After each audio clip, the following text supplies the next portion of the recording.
ও সিনজিওয়ালা ভাই, কেন তুমি ফজর সাল্লা?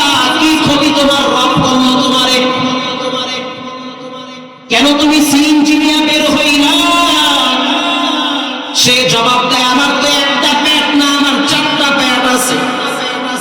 আমার বইয়ের পেট, দুই মাইয়া বোনা আছে, আমার নিজের পেট, এই চারটা পেটের চিন্তা আমার মাথায় আছে।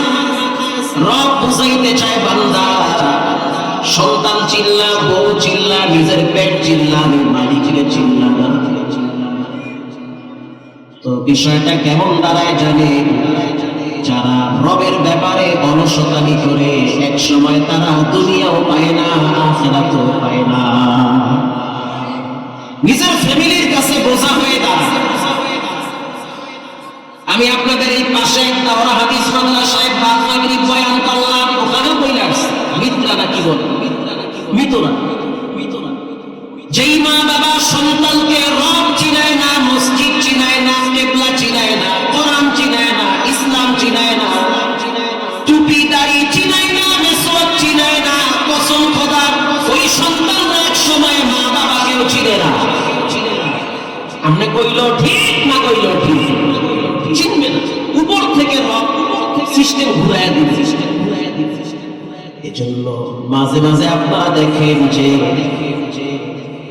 শিল্পপতির বাবা বৃদ্ধাশ্রমে কাঁদে, সিনিয়র অফিসার রাস্তায় রাস্তায় ভিক্ষা করে, ছেলে মেয়েরা ঘরে থাকতে দেয় না। গত পরশুদিন বয়ান করলাম চট্টগ্রাম রাঙ্গুনিয়ার আগের স্থানের নাম হলো নওয়াপাড়া বাজার। সেই নওয়াপাড়া বাজারে একটা বয়স্কদের পুনর্বাসন আছে। মাগরিবের নামাজের জন্য ঢুকলাম, নামাজ পড়লাম আমরা চারজনে, জামাত পাইনি, জামাত করেছি। বের হওয়ার পরে দেখলাম একজন দাড়ি পাকা মুরব্বি, যার চোখের ঘুম পাইকে গেছে, চুল পেকে গিয়েছে, বারান্দায় হাঁটতেছে, হাতে একটা তসবিহ। যখন বের হইলাম তিনিও দৌড়ায় আসছে, আমিও কাছে গেছি, সালাম বিনিময় হইল। প্রশ্ন করলাম, চাচা আপনার বাড়ি কোথায়? আপনি কি চট্টগ্রামের? সে বলল, না আমার বাড়ি চট্টগ্রাম না, আমার বাড়ি হলো গুলশান ১। আল্লাহর কসম, ভিডিও হইতে আছে, গোটা পৃথিবীর মানুষ শুনবে। মিথ্যা বললে আপনার জুতা আমার পিঠ। আমার বাড়ি গুলশান ১। আমি বললাম গুলশান ১ কি ভাড়া থাকে? বলে না, ৭ তলা বাড়ি আছে, একদম লেকের পাড়ে। আমি অবাক হয়ে তার দিকে তাকাই রইলাম। বলে কি ৭ তলা বাড়ির মালিক, অথচ এই বয়সে এসে বৃদ্ধাশ্রমে থাকা না?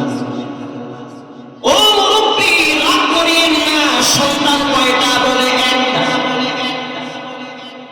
স্ত্রী আছে? বলে না, কবরে চলে গেছে, সে বাচ্চা। আমার সন্তান ইংলিশে মাস্টার্স অনার্স কমপ্লিট করেছে, অনার্গল ইংলিশে কথা বলতে পারে, লিখতে পারে, অনেক বড় একজন শিক্ষিত ছেলে। কিন্তু বুঝতে পারি নাই ভাগ্যের কি নির্মম পরিহাস, কোন ভাবের পানি কই যায় পৃথিবীর কেউ জানে না, জানেন কে? একটু পরে কি হবে আপনি তো ভাবতেই পারবেন না। বাংলা চাইলে কিচ্ছু হয় না, রব চাইলে সব হয়ে যায়। হাসি মুখা কত মানুষ দেখছি চেহারা অন্ধকার করে ফেলে আছে। সে জবাব দিল, হুজুর স্ত্রী চলে গেছে কবরে, আমি একা মানুষ, বাসায় থাকি, কাজের বুয়া রান্না করে। ভালোই তো চলছিল, কিন্তু আমার সন্তান মাঝে মাঝে একা একা ঘরে আসে। আসার পর প্রায় সময় বলে গেছে, বাড়িটা আমার নামে লিখে। আমি তো আগে টের পাইছি, কারণ তার মানসিক সমস্যা দেখা দিছে, খারাপ বন্ধু বান্ধবের পাল্লায় পড়া নেশাগ্রস্ত হয়ে গেছে। মাঝে মাঝে এমন হয়, ঘরে আইসা ফ্রিজ লইয়া ঠেলে আর রাস্তার মাঝখানে খায়। ফ্রিজ কি রাস্তার মাঝখানে? কি কথা বুঝে? ফ্রিজ কি রাস্তার মাঝে? ঠেলে গা কিছু খাইছে না? খাইছে কিছু। মাঝে মাঝে দেখবেন বৃহস্পতিবার রাত্রিবেলা কিছু যুবকরা রাস্তায় রাস্তায় হাতে আর চিল্লায় বলে যে দেশ আমার, ক্ষমতা। কথা কন না কেন? ওদিন কেরানীগঞ্জে ঢুকবো মোহাম্মদপুর বসিলা দিয়া, রাত তখন বাজে 3:30। কিছু যুবকদেরকে দেখলাম এক কালারের পাঞ্জাবি, আমি মনে করছি হয়তো তাহাজ্জুদ করে বের হইছে। 2-3টারে দেখলাম আমার গাড়ি ধরে ঠেলে আর এটার মাথায় লো, বিশ্বাস করে এটার মাথায় লো। আমি অবাক হয়ে গেলাম। পিছন থেকে এক যুবক দৌড়ে এসে বলতে, ড্রাইভার সাহেব চালু করে টানেন, একটা মাথা ঠিক নেই, জন্মের খাওয়া খাইছে। আছে না নাই? অথচ জুমার রাত হলো শ্রেষ্ঠ রাত, সাইয়্যিদুল আইয়াম ইয়াউমুল জুমআ, শ্রেষ্ঠ রাত, দোয়া কবুলের রাত, তওবার রাত, রবের সাথে সম্পর্ক গড়ার রাত হলো জুমা। ব্যক্তি যেমন তার মৃত্যু তেমন, ব্যক্তি যেমন হয় তার জানাজার দৃশ্য তেমন হয়। রাগ করেন না, মাফ করে দিয়ে। ওসমান হাদিস এক বক্তব্য করেছিল যে আমি রবের কাছে চাই, রব যেন আমাকে শাহাদাতের মৃত্যু দান করে, রব যেন আমাকে জুমার দিন মরণ দেয়, কারণ তার শরীরে তো আলেমের রক্ত আছে, তার বাবাও ছিল আলেম। ঠিক না বেটা? আল্লাহর কি সিদ্ধান্ত? এক শুক্রবার বলি খাইছে, আর এক শুক্রবারে শহীদ হয়েছে। তোমার জানা যায় কয়জন লোক যাইবে? এই জীবন খালি হিংসা করি।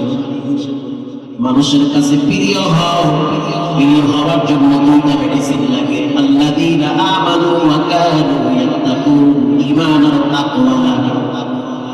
আমি বলি নাই, রব বলেছে। বুঝার কথা, ইন্নাল্লাযীনা আমানু ওয়া আমিলুস সালিহাত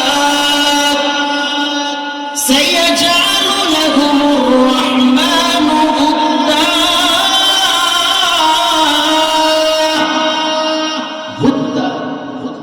যখন কোন মানুষ ঈমান আর নেক আমল করে, আমি বলি নাই, রব বলেছে, তোমার মুহাব্বত আমি কোটি মানুষের কলিজায় ঢুকাই দেব।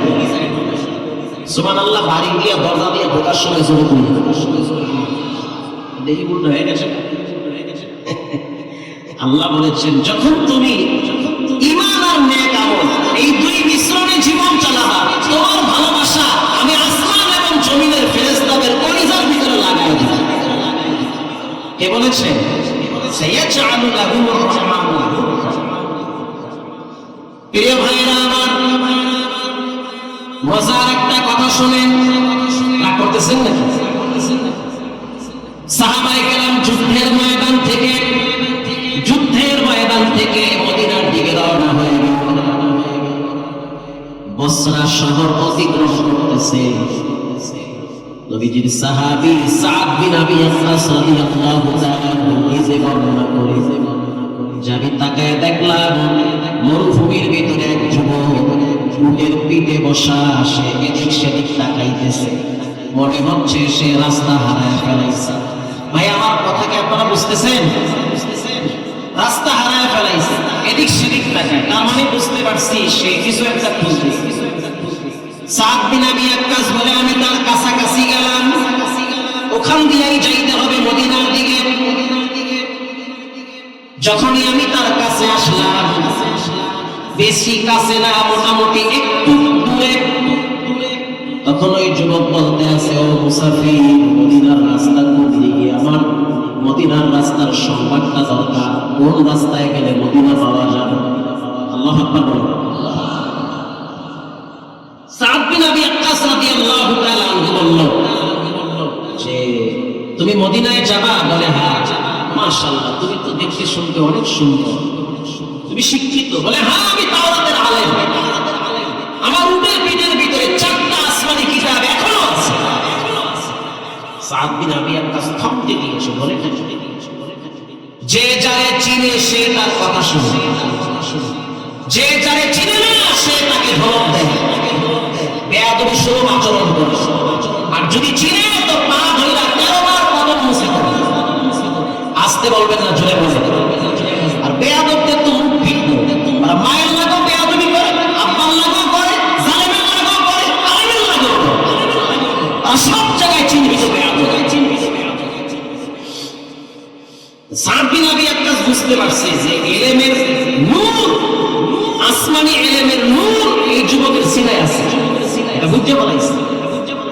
সাদ বিন আবি ওয়াক্কাস বলল, তোমার জন্য সুসংবাদ, আমরা মদিনায় যাব, তুমি চাইলে আমাদের সাথে মদিনায় যেতে পারো। রাস্তা চিনান লাগবে না, আমরা রাহাবারি করে তোমাকে মদিনায় নিয়ে যাব। ও যুবক, তুমি কেন মদিনায় যাইতে চাও? ইয়ামেনের যুবক বলল, শুনছি নাকি মদিনাতে নতুন নবুয়তের সূর্য উদিত হয়েছে। সুবহানাল্লাহ জোরে বলেন। এই সূর্যটা দ্বারা গোটা পৃথিবী আলোকিত করে না, বরং কবরেও আলোকিত করে। এই সূর্যের এত পাওয়ার, এই সূর্যের এমন একটা স্পেশাল পাওয়ার আছে, যেই পাওয়ারের কারণে হাসরের ময়দান আলোকিত হবে। সাদ বিন আবি ওয়াক্কাস বলল, স্পষ্ট করে বল। যুবক বলল, সেই সূর্য হলো মুহাম্মদুর রাসূলুল্লাহ সাল্লাল্লাহু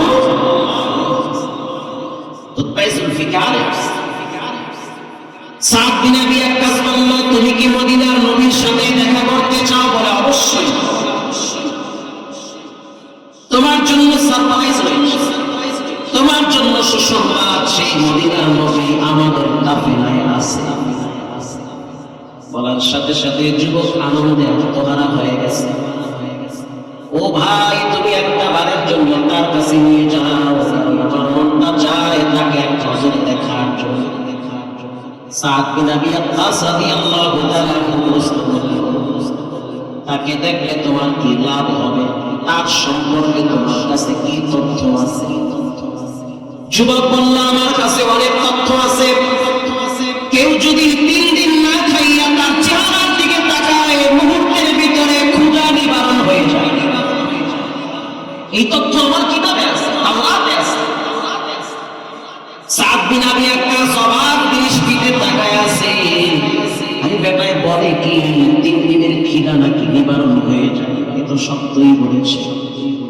সাহাবায়ে কেরাম মাসকে মাস যুদ্ধ করত, 2-1 গ্লাস পানি খেয়ে বীর পালোয়ানের মতো জিহাদের ময়দানে ঝাঁপিয়ে পড়ত। নবীকে এক নজর দেখার সাথে সাথে তাদের ভিতরে ঈমানের চার্জ চলে আসতো। সাদ বিন আবি ওয়াক্কাস বলে, আরো কিছু কথা জানতে চাই। বলে, তোমার কাছে এমন কি তথ্য আছে? বলে, নবীর কথা 200 বছর পরে ফলে, নবী আজকে বলে 50 বছর পরে সেটা ঘটে যায়।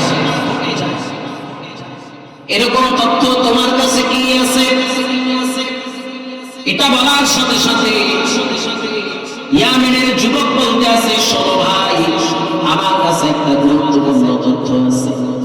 তথ্য হলো, হিজরতের রাতে রাহমাতুল লিল আলামিন যখন তিনি তার হুজরাখানার ভিতরে আছে, তার ঘরের ভিতরে যখন তিনি অবস্থান করেছিল, ওই সময়টাতে মক্কার বেঈমানেরা, মক্কার উশৃঙ্খল বেয়াদব যুবকরা নবীজির বাড়ির চতুর্দিকটা ঘেরাও করে ফেলেছিল।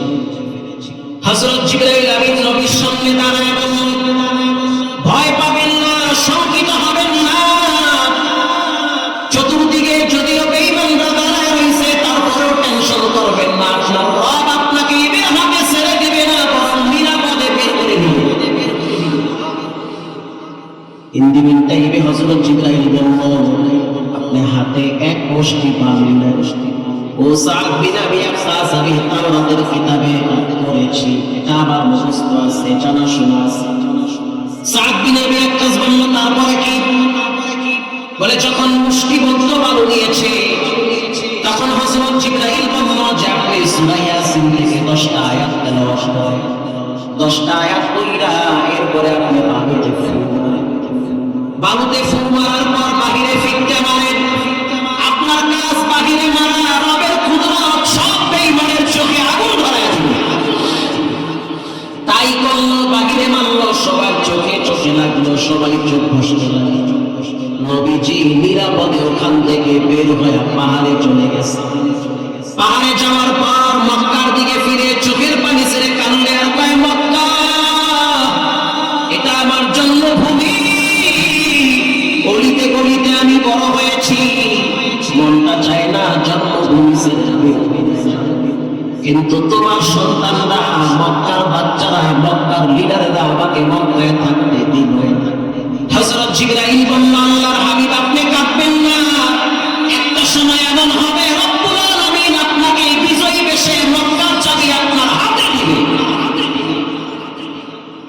তখন হযরত জিবরাইল নবীকে একটা দোয়া শিখায় দিল, আপনি পড়েন ওয়াকুর রব্বি আদখিলনি মুদখালা সিদকিন ওয়া আখরিজনি মুখরাজা সিদকিন ওয়াজআলনি মিন লাদুনকা সুলতানান নাসীরা। তরজমা হলো, আল্লাহ আপনি আমাকে নিরাপদে গন্তব্যে পৌঁছে দিন। লম্বা ইতিহাস, এটা বলার উদ্দেশ্য না। আবু বকর সাদ বিন আবি ওয়াক্কাস আবার বলল যে নবী যখন হিজরত কইরা মদিনায় যাইতেছিল, কোন নবীর পিছনে পিছনে কে নবীকে ধরার জন্য গিয়েছিল? তাওরাতের আলেম যুবক বলতেছে, আমি আমার কিতাব খুলে দেখলাম মক্কা থেকে এক যুবক নবীকে ধরার জন্য পিছনে পিছনে ছুটেছে 100 লাল উটের নবী। আবু জেহেল বলেছে, মুহাম্মদকে জীবিত অথবা মৃত যারা নিয়ে আসতে পারবে তাদেরকে 100 লাল উট উপহার দেওয়া হবে। একজন যুবক দাঁড়ায় গেছে, শৃঙ্খল যুবক, পরবর্তীতে হেদায়েত হয়েছে, দাঁড়ায় বলতে আছে, আমি মুহাম্মদকে ধরে নিয়ে আসবো। নাউজুবিল্লাহ বলে, আমি পারবো। কি তোমার নাম? বলে, আমার নাম হলো সুরাকা। মাশাআল্লাহ, দেখতে অনেক সুন্দর, উঁচা লম্বা, সুন্দর দেহের অধিকারী, তুমি পারবা। দ্রুত চলে যাও, মুহাম্মদকে জীবিত অথবা মৃত নিয়ে আসো। এবার সুরাকা নবীর পিছে পিছে কদম কদম চলতে লাগলো। যখন কাছাকাছি চলে গেল, নবীজি বলল, সুরাকা সাধারণ মানুষ মনে করিল না, তাড়াতাড়ি তুমি মক্কায় ফিরে যাও, ধরতে পারবা না। সুরাকা চিন্তা করল, একেবারে কাছে চলে আসছি, হাত বাড়াইলেই তো ধইরা ফেলামু। যখন হাতটা বাড়াইছে, রব্বুল আলামিন ওয়াদার করল, হে মাটি, সুরাকার পাটারে শক্ত করে ধর। বলার সাথে সাথে সুরাকার পাটারে মাটি শক্ত কইরা অর্ধেক গাড়ায় ফেলেছে। আল্লাহু আকবার বলে। সুরাকা চোখের পানি ছেড়ে দিয়ে বলল, মুহাম্মদ আমারে বাঁচাও। নবী বলল, আমি বাঁচাইতে পারি না, বাঁচানেওয়ালাকে। তাহলে তুমি একটু বলো যে আল্লাহ যেন আমাকে বাঁচায়। শক্ত হলো, তুমি কিন্তু মক্কায় ফিরে যাবে, কারণ সব জায়গায় মাস্তানি আর ঘাড় সেলানি চলে না। চলে যাও, আগুন নিয়ে খেলা করো না, যাও চলে যাও।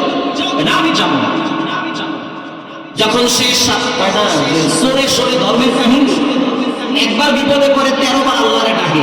যখন স্বাভাবিক হয় তখন বিড়ি টানে আর চা খায় আর টিভি দেখে, মাগার নামাজ পড়ে না। একবার স্টক কইরা দেখা হয়ে গেছে, সবাই লাগে কয় দোয়া করলো, মক্কায় যাবো, হজ করবো, মসজিদে গিয়ে হারানি হইয়া থাকবো, মাওলায় যেন ঠিক করে। যখন ঠিক হয় তো বেহাতকে আবার বিড়ি টানে। আল্লাহরে ডাকে, দুঃখের দিনে আল্লাহরে ডাকে, সুখের দিনে আল্লাহরে ডাকে। আল্লাহ তোমার লাগে একটু মস্কারি করছে, ঠিক না ব্যাঠা? এভাবেই সুরাকা দ্বিতীয়বার যখন হাত বাড়াইল, আবার তার পা মাটিতে জায়গা ধরছে।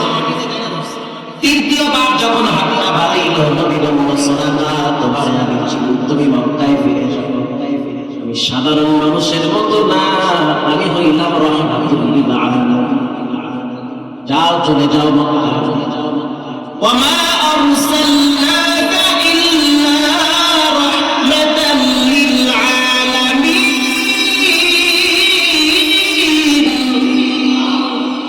जहां तक है रबूबियत खुदा का, वहां तक है नबूवत मुस्तफा का।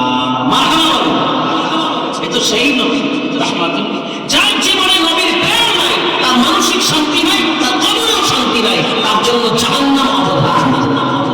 নবীর প্রেম ভালোবাসা কলিজা ভরা থাকতে হবে। নেত্রীর প্রেম আছে, নেত্রীর বিরুদ্ধে কিছু কইলে হের শান্তি গরম হয়, মানুষ আবারও পারলা খাইয়া হইতো। নেতার ব্যাপারে কিছু হইলে, কিছু বললে মামলা দেয় 3টা। আর নবীকে নিয়ে যখন কটূক্তি আর ব্যঙ্গ করে, তখন এই মুনাফিক লড়ে চলে না। তুমি আবার দাবি করো মুসলমান। মুসলমান। কিসের মুসলমান?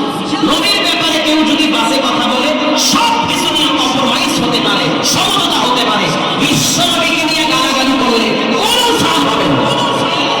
এটা আমাদের ঈমান, এটা আমাদের ইয়াকিন। কি চাচা, ঠিক না ব্যাঠিক? এটা আমাদের ঈমান। তুমি আমার 100 বার গালি দাও, তোমার কপালে চুমা দিব। তুমি 100 বার কথা দাও, আমি তোমাকে সেলুট দেবো, কিচ্ছু বলবো না। কিন্তু রাসূলুল্লাহ সহধর্মিনী মা আয়েশা রাদিয়াল্লাহু তাআলা আনহার ব্যাপারে ইনায়া বিনায়া ব্যঙ্গ করলে একটা জুতো কোনো যুবকের পায়ে থাকবে না, সব নাস্তিকের গালে উঠবে। বলেন এটা আমাদের কি? আরো জোরে বলেন, এটা ঈমান। এই ঈমান নিয়ে বাঁচতে চাই, ঈমান নিয়ে মরতে চাই, নেতা নেত্রীর প্রেম ভালোবাসা নিয়ে মরতে চাই না। রাগ করছেন নাকি? মাফ করে প্রিয় ভাইরা আমার, সুরাকা যখন চলে যাচ্ছে যে আমি পারলাম না ধরতে, পারলাম না 100, তো কি করা যায়? যাওয়ার মজার কাহিনী, যাওয়ার সময় বলল মুহাম্মদ আমারে কিছু হাদিয়া দাও, আমি যাই, মানে কিছু টেকা দাও। আল্লাহর নবী বলল সুরাকা তোমার জন্য রোম সম্রাটের স্বর্ণের টুপি অপেক্ষায় আছে, একদিন তোমার মাথায় উঠবে, এটা তোমার হাদিয়া। এখন না হয় তোমার 200 দিনার, অপেক্ষায় থাকো, ধৈর্য ধরো। প্রায় বর্তমান যুগের টাকা অনুযায়ী 300 কোটি টাকার একটা স্বর্ণের টুপি তোমার মাথায় উঠবে। সোনাকে একটা বেশি ব্যবসা কি কয় না, কিছু দূর যাওয়ার পরে বলল না মুহাম্মদ তো মিথ্যা বলতে পারে না, ঠিক না ব্যাঠি? পিছনে চায় কয় যা কইছেন সত্যই কইছে, ইনশাআল্লাহ একদিন আমার মাথায় স্বর্ণের টুপি উঠবে। সুরাকা পরবর্তীতে মদিনায় গিয়ে ঈমানদার হয়েছে। হযরত ওমরের শাসন চলতেছে।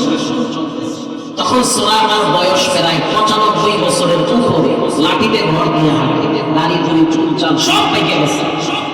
তখন মিশর বিজয়, তখন দামেস্ক বিজয়, তখন রোম সম্রাট হযরত ওমরের পায়ের তলায় চলে আসছে। মুজাহিদরা রোম সম্রাটের মাথা বস্তার ভিতরে বইরা ওমরের পায়ের সামনে আসছে। যেই নাম রোম সম্রাটের, রোম সম্রাট নদী হালাইয়া জোতা দিয়ে হালাইছে। আল্লাহু আকবার বলে, ক্ষমতার সব কিছু ওকে জায়গা পাওয়া যায়। এই পলা পড়ে আসলে নতুন না, অতীত হয়েছে। কি কইলাম আল্লাহ, কোন জামলায় পড়ে পলা পড়ে কি নতুন না, আগেও হয়েছে। এমন করে দৌড় মারছে, জোতা নেওয়ার টাইম পাই না, টুপি ধুয়ে দৌড়েছে। আর বিদায় আমার মেহায়া কাছে টুপিটা ফালাইয়া দম, ওরে দম, মানে পিছনে চাইবে কি সুযোগ চাইলেই তো ফাটাম, ঠিক না ঠিক? এই টুপিটা এনে হযরত ওমরের সামনে আসছে। হযরত ওমর লাঠি দিয়ে কাটটিতে গুতা মারছে। যখনই গুতা মারছে, স্বর্ণ তো জল করে চোখের সামনে ভাইসে উঠছে। হযরত ওমর বলল সুরাকারে ডাক দাও, নবী তোমার ফল, টুপিটা ওর মাথায় দাও। हम सुरातो हम सिराते मुस्तफा तमामी हाले उकुल इत्तिबाए सुन्नते खैरुल बशर शीर लाजिम ताबुयाबी फिसाल। আল্লাহ আকবার বলেন। নবীর প্রেম চাই কি চাই না? নবীর আদর্শ প্রতিষ্ঠিত হোক চাই কি চাই না? এবার ইয়ামেনের যুবক বলতে আছে এগুলো আমি কিতাবে পাইছি, এগুলো ঘটবে, সব আমি কিতাবে পেয়েছি। সাদ বিন আবি ওয়াক্কাস রাদিয়াল্লাহু তাআলা বলেন,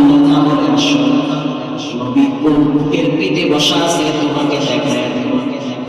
এবার এই যুবককে নিয়ে নবীর মুখ দেখায় দিল যে সামনের ফুলটা হলো রাহমাতুল্লিল আলামিন। যুবক দ্রুত চলে গেল নবীর কদমের কিনারায়। নবীর কদমের পাশে গিয়ে বলতে আছে আমি আপনার সাথে একটু কথা বলতে চাই। আল্লাহর হাবিব অবাক হয়ে গেল, এত সুন্দর যুবক কোথা থেকে আসছো? বলে ইয়ামেন থেকে আসছে, মদিনায় যাওয়ার জন্য রাস্তা মাপতেছিলাম আপনাকে তালাশের জন্য। আপনার সম্পর্কে ভাবা হয় সাদ বিন আবি ওয়াক্কাস, সে আপনাকে দেখায় দিচ্ছে। রাহমাতুল্লিল আলামিন বলল কেন আসছো, কারণটা কি, কিসের উদ্দেশ্য? বলে প্রথমে আমি আপনাকে দেখতে চাই। আচ্ছা দেখো আমারে। এবার ইয়ামেনের যুবক একটা কিতাব খুলে নবীর চুলের দিকে তাকায়, আর একটা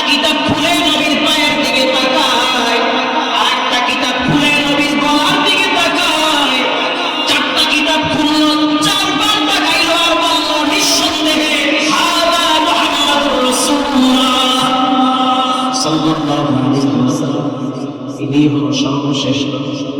নবীজি বলল, কেমনে বুঝলাম? নিদর্শন পাইলা? বলে, আমি বুঝলাম এই প্রচন্ড রোদের ভিতরে, মরুভূমির ভিতরে আপনার মাথার উপরে মেঘের খন্ড আইসা ছায়া দিতেছে। পৃথিবীতে নবী ছাড়া কারো মাথার উপরে মেঘের খন্ড আইসা ছায়া দেয় না। এবারে যুবক নবীর পাশে আইসা হাত থেকে ঘিরান নেয়, নবীজির শরীর থেকে ঘাম বায়া বায়া পড়ে। যখন হাত থেকে ঘ্রাণ নিতেছে তখন বলল, আপনার শরীর থেকে মিশকের ঘ্রাণ বের হয়। পৃথিবীর মানুষ যখন ঘামায় তখন তাদের শরীর থেকে গন্ধ আসে। কিতাবে পড়ছি, নবী ঘামাইলে শরীর থেকে পারফিউমের ঘ্রাণ বের হয়। আপনার শরীর থেকে ঘাম গড়ায়া গড়ায়া বোতলে ভইরা মদিনার নারীরা বিবাহের অনুষ্ঠানে আতর হিসেবে ব্যবহার করে। এখন আর দেরি করতে চাই না, এই মুহূর্তে কালেমা পড়ায় মুসলমান বানায়। কালেমাটা পড়াইল, মুসলমান বানায় দিল। এবার যুবক বলল, রাহমাতুল লিল আলামিন, আমার মনটা চায় আমি আপনার সাথে মদিনায় গিয়ে কিছুদিন থাকবো। আপনি হলেন এতিমদের দরদি, উম্মতের কান্দারি। কোন উম্মত জাহান্নামে যাক এটা আপনি চান।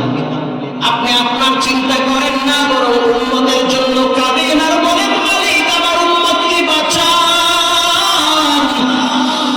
আমি এমন একজন মানুষ পাইছি যে কিনা সবার জন্য রহমত। আমার আব্বার জন্য তো আপনি রহমত, আমার মায়ের জন্য রহমত, আমার জন্য রহমত, মুরব্বীদের জন্য তো নবী রহমত।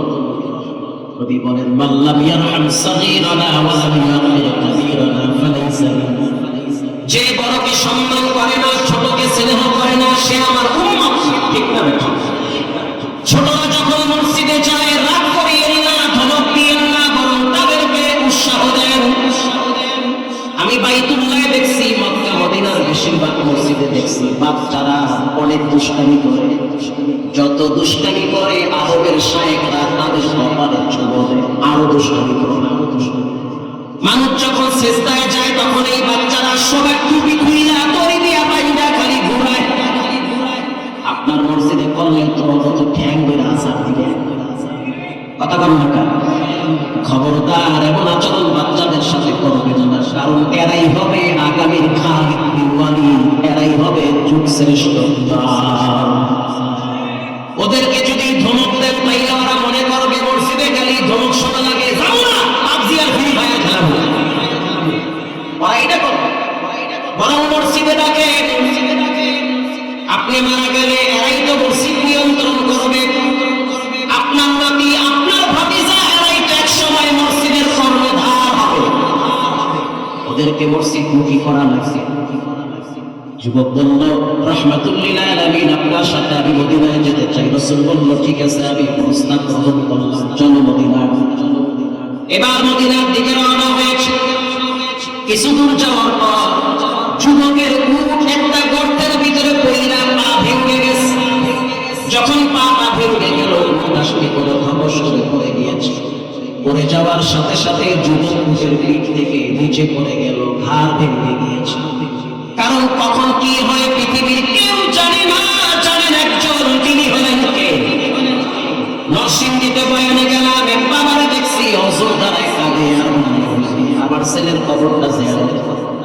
রাত্রিবেলা ঘুমাইছে, সুস্থ মানুষ, লম্বা টাইম মোবাইল টিপলো, আরামে ঘুমায় গেল। সকালবেলা গিয়া দেখলাম ফ্যান পড়ে আছে, ওর যে জানটা বের হয়ে গেছে সেটাও আমরা আওয়াজ শুনি। পড়ার সাথে সাথে ঘুমের ভিতরে মারা গেছে। মানুষের জীবন কখন থেমে যায় পৃথিবীর কেউ জানে না, জানেন একজন, তিনি হলেন কে? আল্লাহরে ডরা। ঘুমাবার আগে মোবাইল থেকে সব বাজে ছবি ডিলিট করে দেন। ঘুমাবার আগে মোবাইল থেকে যত রকমের খারাপ দৃশ্য আছে সব কাটেন। আল্লাহ না করুক যদি ঘুমের ভিতরে মরণ হয়, আপনার মোবাইল বোনের হাতে যাবে, মায়ের হাতে যাবে, বন্ধু বান্ধবের হাতে যাবে, তখন তারা দোয়া তো করবে না, বরং সিসি করবে। এজন্য সব ডিলিট করে দেন। ঘুম মানে মৃত্যুর ভাই, ঠিক না ভাই? মরণের ভাই। আল্লাহুম্মা আমুতু, আল্লাহুম্মা বিসমিকা আমুতু ওয়া আহইয়া। এই মরণ থেকে জিন্দা করা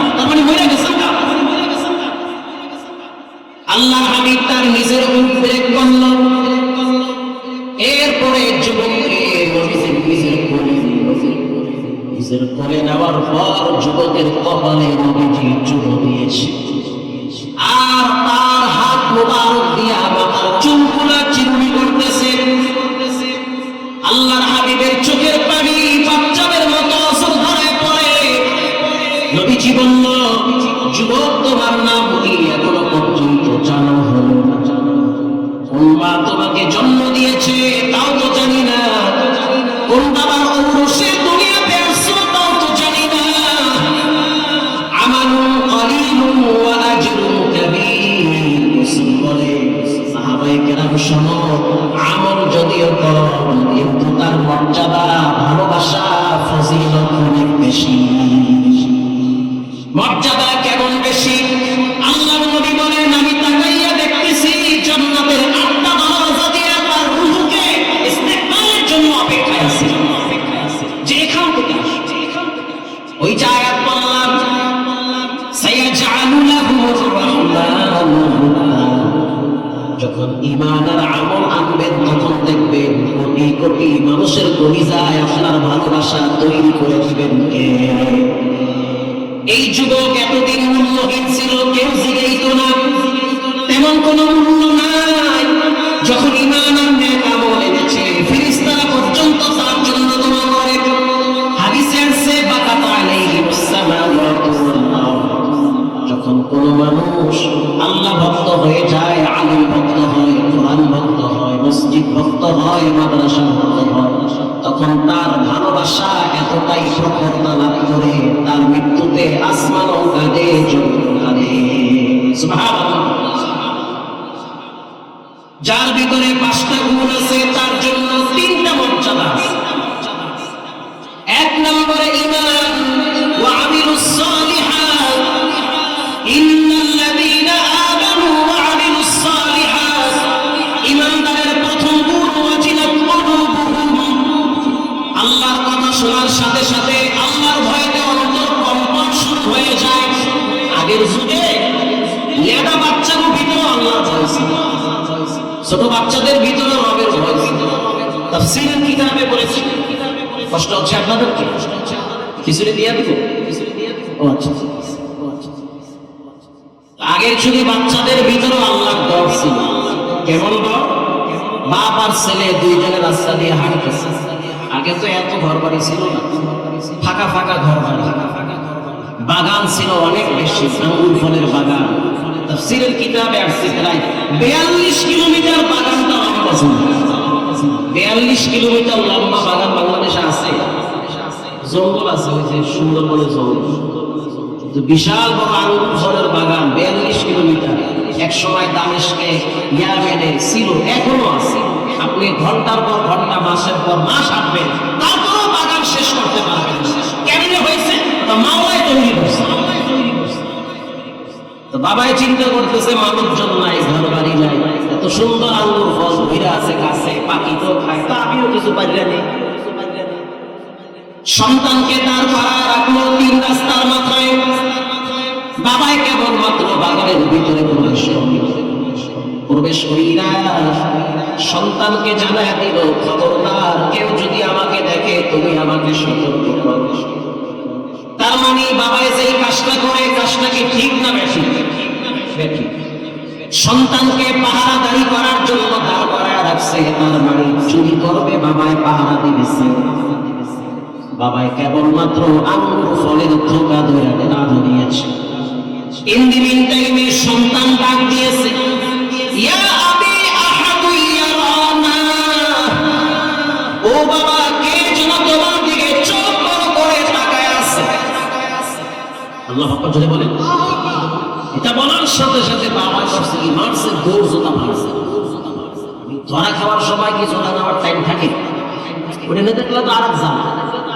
এমন জোরে দৌড় মারবা, পিছনে যাবা, দৌড়ে গেছে কোথাও। গিয়ে দেখলো সন্তান চুপচাপ দাঁড়ায় রয়েছে। বাবাই বলতে আছে, সন্তান তুমি কি আমার সাথে মজা মারবে? সন্তান ভয়তে কাঁপতেছে, না জানি বাবাই সন্তানকে নাই। সন্তান এবার বলতে আছে, আব্বা যান, পৃথিবীর কেউ যেন না দেখে আপনি বলেছেন, কিন্তু আমি দেখলাম আপনার রব, আপনার মালিক আপনাকে দেখতেছে। আপনার আল্লাহ আপনার দিকে তাকায়। আলাম ইয়ালাম বিআন্নাল্লাহা ইয়ারা, যেটা কেউ দেখে না সেটা দেখেন একজন, তিনি হলেন কে? কথায় কথা চলে আসে। হাদিসের কিতাবে পড়ছি, কোন পাপ মানুষকে আরামে ঘুমাইতে দেয়। পাপের অপর নাম হলো মানসিক যন্ত্র। যুবক ভাই, পায়ে হাত দিয়া বলি, গোপন পাপ থেকে নিজেকে বাঁচা। গোপন পাপ মানুষের রিজিকের রাস্তা সংকীর্ণ করে। গোপন পাপের কারণে চেহারার সৌন্দর্য নষ্ট হয়। গোপন পাপের কারণে মানুষের কাছে মহব্বত ভালোবাসা কমতে থাকে। গোপন পাপের কারণে মানুষের হায়াতে সংকীর্ণতা চলে। গোপন পাপ মানুষকে গোপন ভাবে খুবই কাটে। যেমন রাত্রিবেলা কর্কশ শব্দ হয়, কোথায় শব্দ হয় টের পাইতেছেন না, কিন্তু কানটা পাতলে মনে হয় আপনার খাটে শব্দ। ওই পোকা আপনার খাটের পায়া কাটে, দেখা যায় না। ঠিক না বেটা? কিছুদিন পরে দেখবেন খাটের ভিতরের পায়া দুর্বল হয়ে গেছে, হঠাৎ ভেঙে পড়েছে। গোপন পাপ, গোপন পোকা যে কোনো সময় আপনার হায়াতটা কেটে ফেলবে। গোপন আমল মানুষের গোপন মর্যাদা। গোপনে 2 রাকাত নামাজ পড়েন, গোপনে দরজা লাগায় তওবা করেন। এমন একজন মালিকের গোলাম, একটা বার যদি বলেন মালিক বেইজ্জতি করবে, একটা বার যদি বলেন মালিক ইজ্জতের জিন্দেগি চাই, একটা বার যদি বলেন মালিক সম্মানের জিন্দেগি চাই, লেখাপড়া করছি, সার্টিফিকেট আছে, বাবার সম্পদ আছে, তারপরেও তো দেখি 30 বছর পর ছেলেটা ভিক্ষা করে। ঠিক না বেটা? সিচুয়েশন কখন কি হয়ে যায় পৃথিবীর কেউ জানে না, জানেন একজন, তিনি জানেন কে। এজন্য গোপনে উচিত বেশি বেশি তওবা। তাফসীরের কিতাবে আছে, হাদিসেও আছে, বনি ইসরাঈলের এক যুবকের নাম হলো কিফিল। আল্লাহ তাআলা নবীজি এই ঘটনা একবার দুইবার না, বারবার সাহাবীদেরকে শোনাইছেন। একদিন কিফিল, সে তার একটা অভ্যাস চরিত্র ছিল, ম্যাক্সিমাম সময় সে জিনার বিচারে লিপ্ত হইত। ঘটনাক্রমে একদিন এক সুন্দরী সুশ্রী নারী তার কাছে আসে। আয়েশা বলল, কিফিল, কিছু টাকা যদি ধার দাও তাহলে সংসারটা ভালো চলবে। দুর্ভিক্ষের কারণে আমার একটা বাচ্চা আছে, না খায় ঘুমিয়ে গেছে। কার কাছে হাত পাতবো? সবাই তো অবস্থা খারাপ।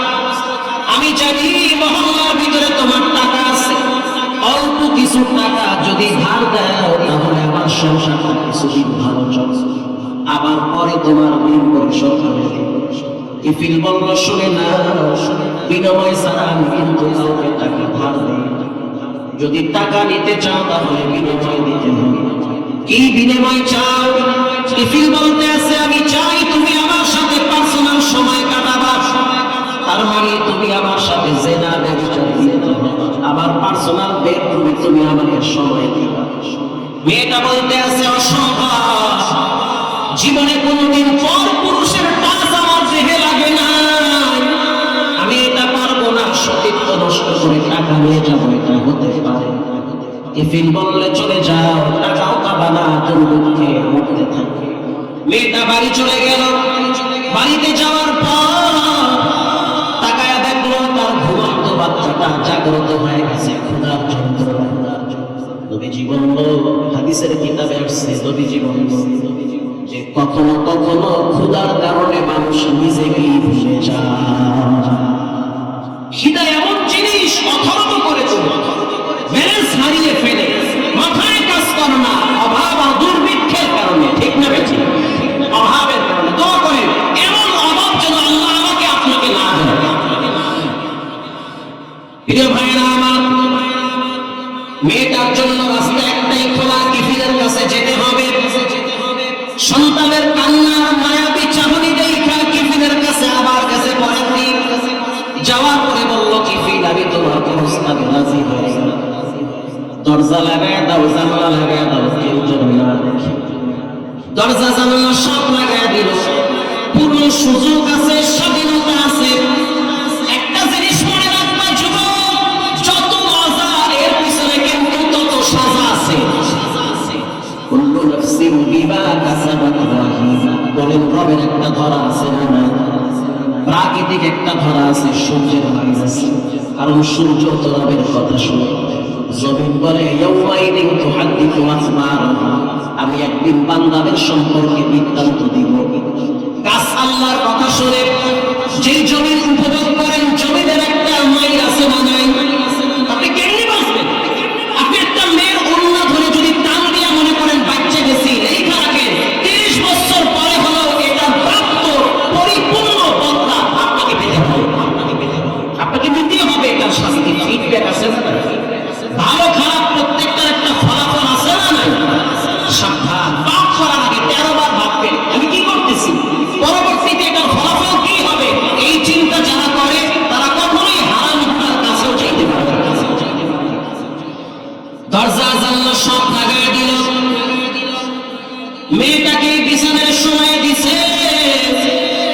যখন বিছানায় ফেলায় দিল, শরীর থেকে কাপড় টাইনা টাইনা খুইলা ফেলাইছে।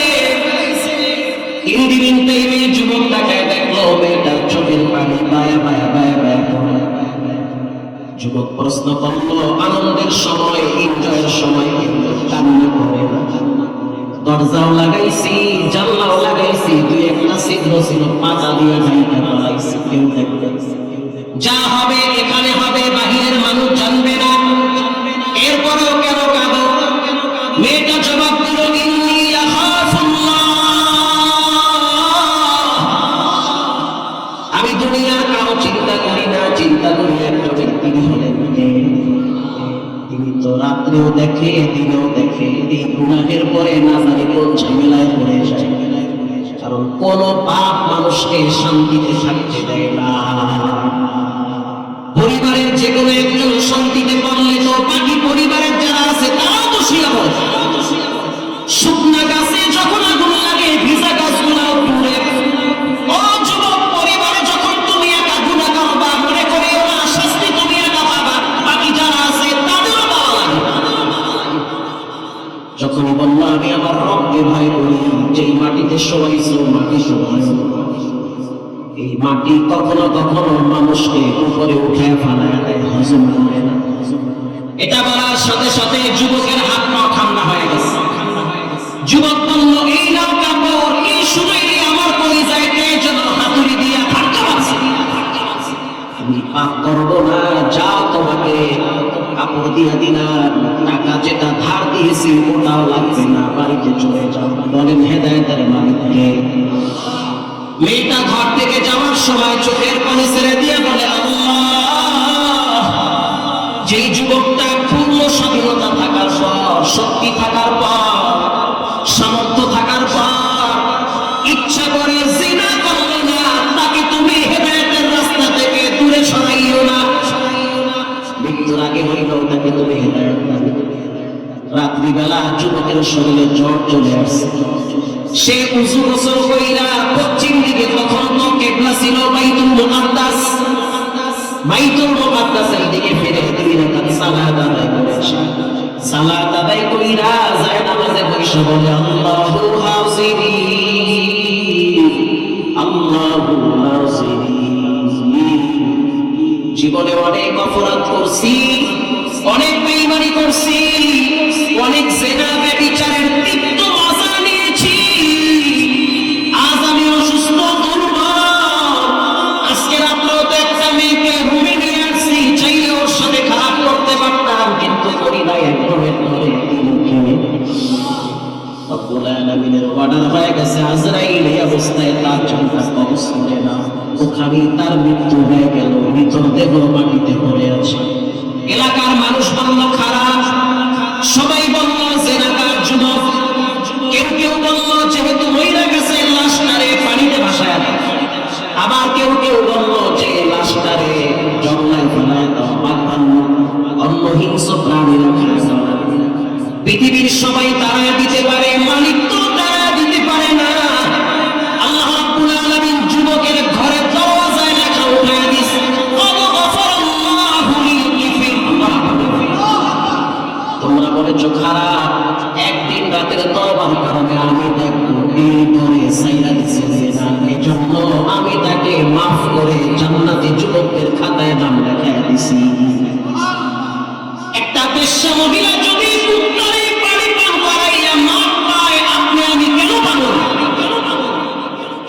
রাসূল বলেছেন আত-তাইবু মিনাল যামবি কামান লা যামবা লা, যে তওবা করে সে বাচ্চাদের মতো নিষ্পাপ হয়ে যায়। তওবার দরজা খোলা আছে, কালকে হয়তো বাঁচতেও পারে অথবা পরকালও হয়ে যেতে পারে। জীবনের মোড় কোথায় থেমে যায়, কোথায় ঘুরে কেউ জানে না, জানেন কে? পাঁচটা গুণের অন্যতম একটি গুণ থাকতে হবে, আল্লাহর কথাকে মূল্যায়ন করতে হবে। ইনশাআল্লাহ বলেন। দুই নম্বরের গুণ ওয়াইদা তুলিয়াত আলাইহিম আয়াতুহু যাদাতুহুম ঈমানা, নিয়মিত কোরআন তেলাওয়াত করা লাগবে। যখন কোরআন তেলাওয়াত করবেন ওয়া আলা রাব্বিহিম ইয়াতাওয়াক্কালুন, তাওয়াক্কুল ভরসা একজনের উপরে আসবে, তিনি হলেন কে? চার নম্বরের গুণ আল্লাযীনা ইউকিমুনাস সালাহ, প্রতিদিন নিয়মিত আপনাকে নামাজ পড়া লাগবে। ইনশাআল্লাহ বলেন। ওয়ামিম্মা রাযাকনাহুম ইউনফিকুন, আল্লাহ বলেন আমার দেওয়া সম্পদ আমার জন্য গোপনে প্রকাশ্যে ব্যয় করো। কিরকুরতা করবা না, না বলবা না। যদি না বলো, এমন জায়গায় তোমার লাগবে যখন রব ফিরাইয়া দিবে। ঠিক না ঠিক? এই পাঁচটা গুণ যার ভিতরে থাকবে, রব বলেন উলাইকা হুমুল মুমিনুনা হাক্কান, তারাই হলো প্রকৃত মুমিন। লাহুম দারাজাত, তাদের মর্যাদা সম্মান বাড়ায় দিবেন কে? ইনদা রাব্বিহিম ওয়া মাগফিরাতুন, আল্লাহ তাদের গুনাহ খাতা সব মাফ করে দিবেন। ওয়া রিজকুন সারীর, রব বলেন তাদেরকে আমি রিজিক দান করব, এমন জায়গা থেকে সে কল্পনাই করতে পারবে না। আজ থেকে পাক্কা নিয়ত করেন, জীবনে নামাজ ছাড়বো না, হারাম খাবো না, মুরব্বিদের সাথে বেয়াদবি করব না, উস্তাদের সাথে খারাপ ব্যবহার করব না, মা বাবার সাথে দুর্ব্যবহার করব না। দিনটা যদি ভালো থাকে